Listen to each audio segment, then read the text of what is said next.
Солиден настап прикажаа кадетите на боречкиот клуб Спартак од Кочани на државното изборно првенство во борење за кадети, што се одржа во Прилеп.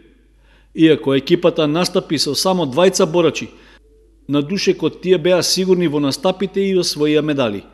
Столе Ефтимов настапи во категоријата до 69 килограми и со 2 победи и 1 пораз го освои третото место.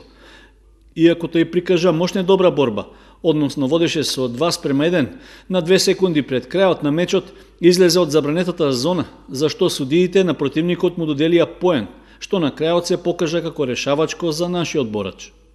Неговиот клубски колега Петар Костов настапи во категоријата до 76 килограми и со 2 победи и пораз во финалето стигна до сребрениот медал.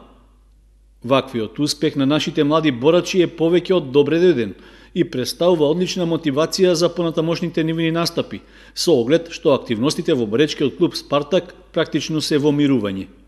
Инаку на државното изборно првенство во Прилеп настапија 49 борачи од боречките клубови 7 мај, Неготино, Лирија, Тефејус, Бучим, Стоденичани, Вардар, Скопје и Спартак.